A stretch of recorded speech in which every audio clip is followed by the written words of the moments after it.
Good morning, students. How are you? Today's topic is types of intellectual property rights. Types of intellectual property right में आज हम बेटा right करेंगे patent के बारे में। आज हम क्या पढ़ेंगे? पेटेंट के बारे में पढ़ेंगे। पेटेंट क्या है बेटा?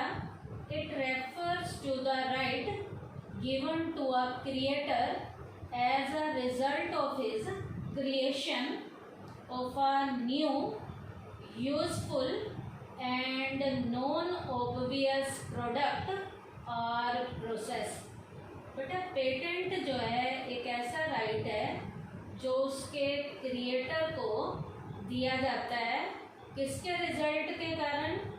उसकी न्यू क्रिएशन के कारण, कोई यूजफुल लेवल की क्रिएशन के कारण और नॉन ऑब्वियस क्रिएशन के कारण। नॉन ऑब्वियस का मतलब होता है कोई क्रिएटिव क्रिएशन होगी, वो किसी प्रोडक्ट की भी हो सकती है और प्रोसेस की भी हो सकती है। तो किसी प्रोडक्ट और प्रोसेस की क्रिएशन के लिए उसके क्रिएटर को जो राइट दिया जाता है उसे कौन से राइट का नाम दिया जाता है? पेटेंट राइट का नाम दिया जाता है। उसका प्रोडक्ट और प्रोसेस जो क्रिएट होगा वो नया होगा, यूजफुल होगा और नॉन ऑब्वियस होगा। तो पेटेंट का मीनिंग क्या है? फिर से सुनिए। It refers to the right given to a creator as a result of his creation of a new, useful and non obvious product और प्रोसेस। पेटेंट के बारे में और इंफॉर्मेशन भी है क्या? Patent is a right given to an inventor. Patent का right उसकी इन्वेंशन करने वाले इन्वेंटर को दिया जाता है, under which up to a fixed period only the inventor can use his invention. Patent का राइट जो है इन्वेंटर को दिया जाता है ताकि इन्वेंटर अपनी उस इन्वेंट की गई इन्वेंशन को एक फिक्स टाइम पीरियड तक केवल वो ही उसका क्या कर सके? फिक्स्ड पीरियड के लिए उसका यूज कर सके। क्या? Patent is a right given to an inventor under which up to a fixed period only the inventor can use his invention. अब बेटा वो इन्वेंशन जो होगी, इन्वेंशन का मीनिंग भी आपको यहाँ पता होना चाहिए कि इन्वेंशन क्या होता है। कुछ नए करने को इन्वेंट करना कहते हैं। Invention refers to the creation of some new, useful and non obvious product और प्रोसेस। इन्वेंशन का मतलब है क्रिएशन जो है किसी भी प्रोडक्ट या प्रोसेस की नई होनी चाहिए, यूजफुल होनी चाहिए और नॉन ऑब्वियस का मतलब कुछ ना कुछ क्रिएटिव होनी चाहिए, यूनिक लेवल की होनी चाहिए।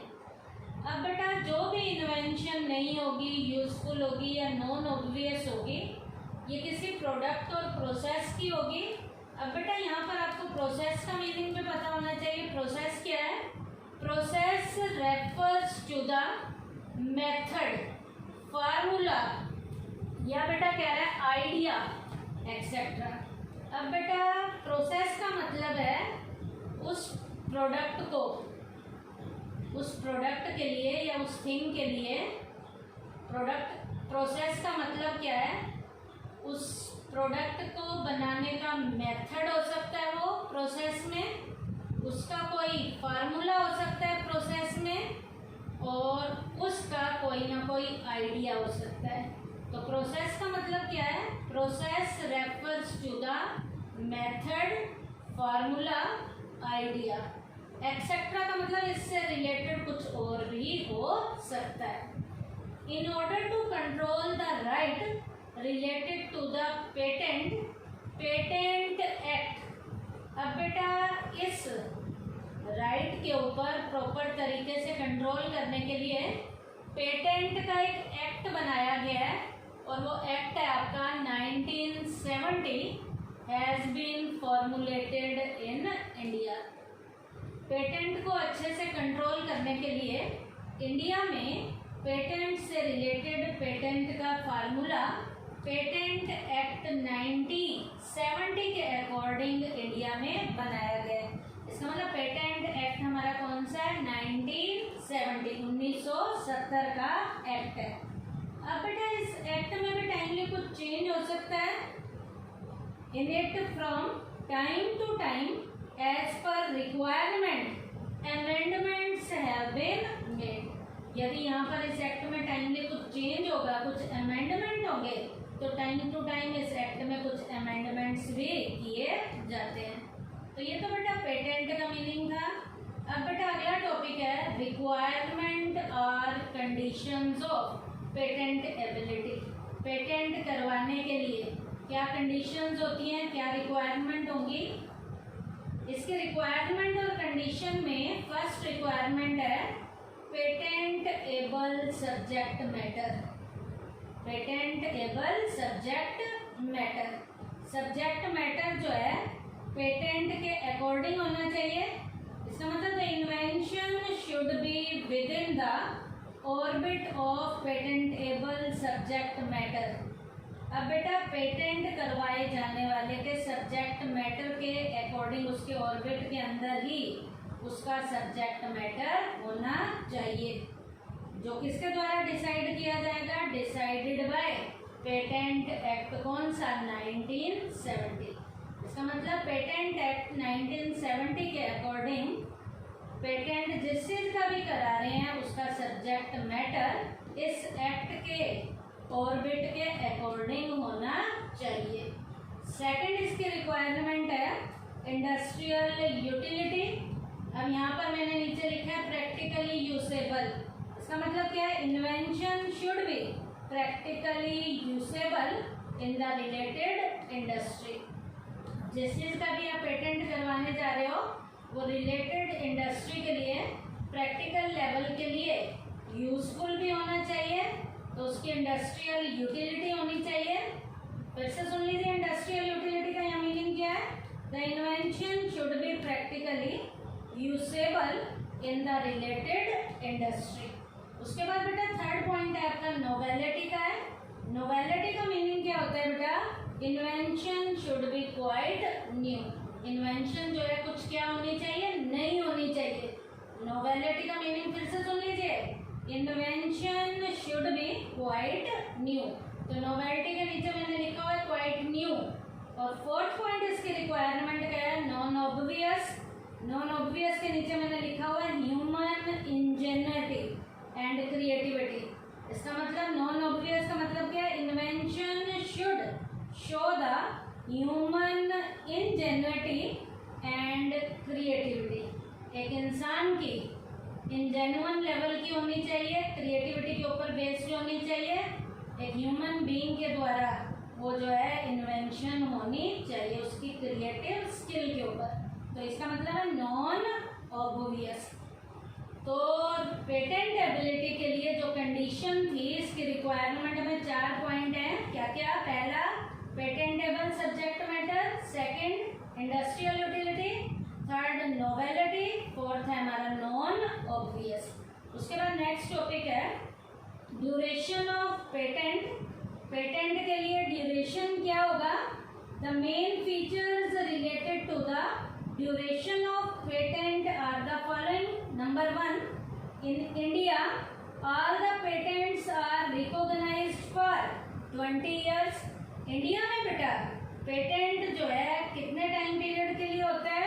20 ईयर्स के लिए इसकी पहचान होती है। क्या? In India all the patents are recognised for 20 years.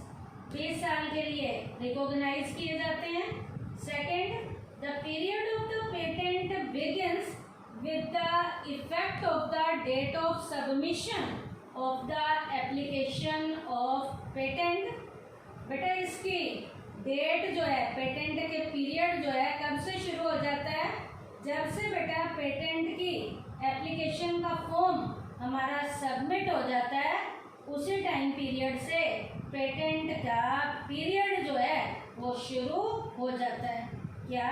The period of the patent begins with effect from the date of submission of the application of the patent. Third, after the permission for the patent is granted, जब patent के लिए permission grant हो जाती है उसके बाद the patent holder has to deposit the renewal fees every year in order to retain और preserve it. बेटा जैसे ही पेटेंट के ग्रांट की परमिशन मिलती है उसके बाद से ही जो पेटेंट होल्डर जो है उसकी रिन्यूअल की हर साल जो है फीस को जमा करवाता है ताकि उसे टाइमली रिटेन किया जा सके, उसे प्रिजर्व किया जा सके। This fees get started from the third year of the grant of patent. ये फीस जो है कब से शुरू हो जाती है? पेटेंट के ग्रांट के तीसरे साल से ये फीस जो है स्टार्ट हो जाती है। क्या? This fees get started from the third year of the grant of patent. बेटा ये तो पेटेंट के ड्यूरेशन से रिलेटेड मैंने आपको 3 पॉइंट बताए हैं। उसके बाद है पेटेंट ग्रांटिंग प्रोसेस। क्या है? पेटेंट करवाना है, पेटेंट की ग्रांट लेनी है तो इसका प्रोसेस क्या है? और बेटा आपको प्रोसेस के बारे में पता है, प्रोसेस के पॉइंट में कभी भी कोई पॉइंट चेंज नहीं होता। फर्स्ट पॉइंट है तो फर्स्ट नंबर पे रहेगा, फिफ्थ पॉइंट है तो फिफ्थ नंबर पे ही रहेगा। सबसे पहला इसका पॉइंट है बेटा फिलिंग एप्लीकेशन है। उसके बाद सेकंड पॉइंट है आपका पब्लिकेशन ऑफ एप्लीकेशन। थर्ड है pre grant opposition. Fourth point है हमारा filing for examination. Fifth point है decision of the patent office.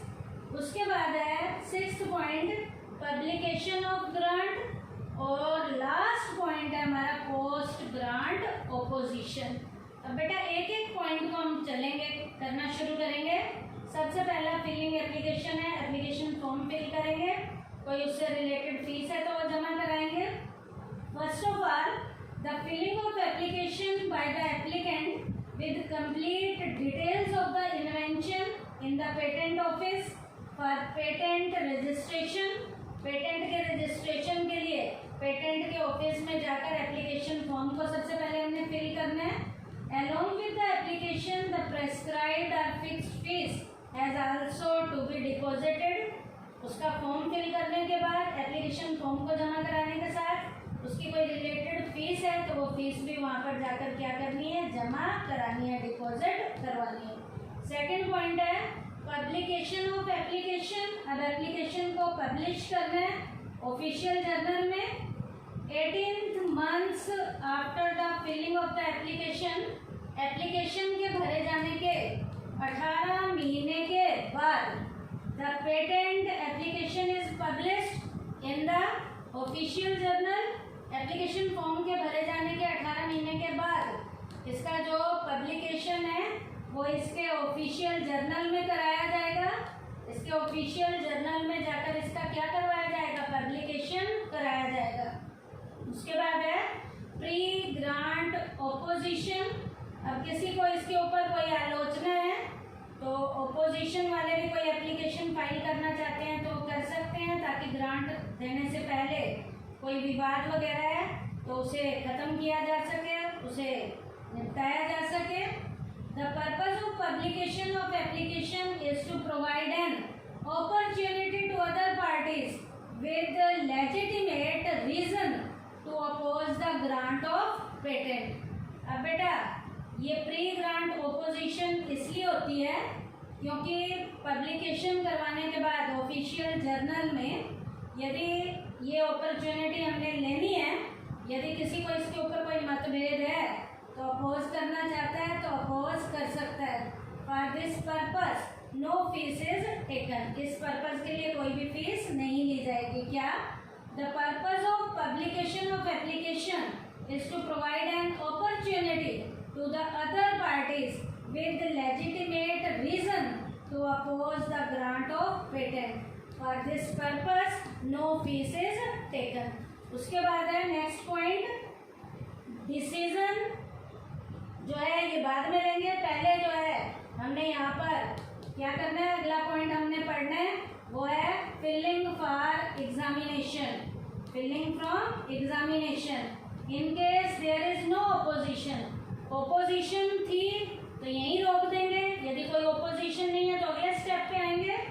If there is no opposition of the other parties the applicant has to file the application in the patent office. उसे application जो है patent office में file करनी है with prescribed fee again for the final examination.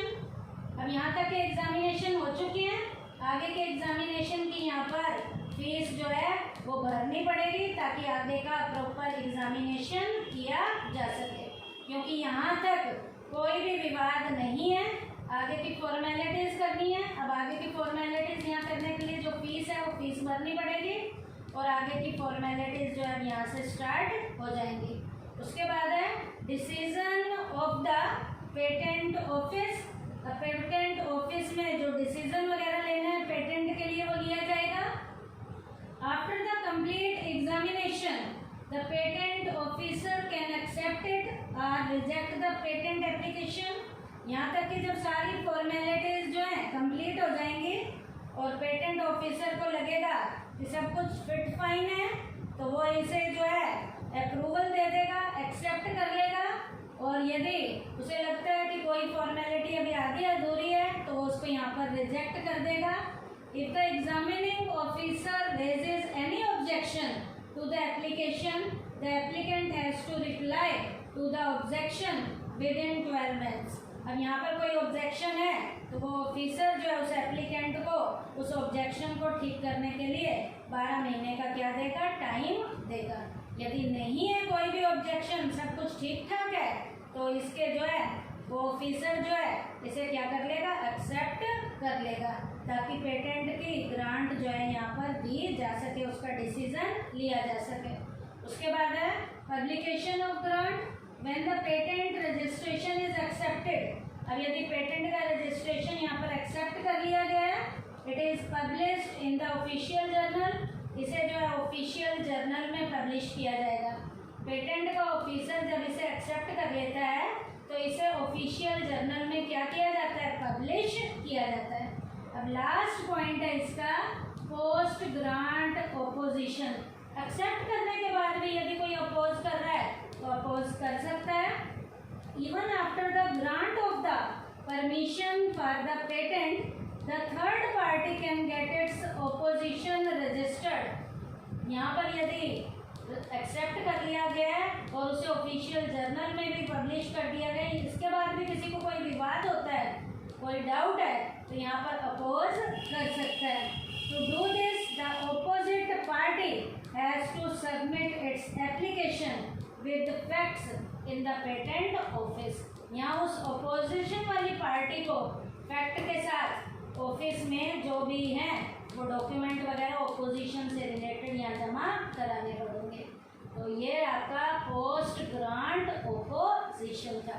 तो patent granting process में filling application है, उसके बाद है पब्लिकेशन ऑफ एप्लीकेशन, उसके बाद प्री ग्रांट ऑपोजिशन, उसके बाद है फिलिंग फॉर एग्जामिनेशन, उसके बाद है decision of the patent office, publication of grant और उसके बाद है आपका बेटा पोस्ट ग्रांट ऑपोजिशन।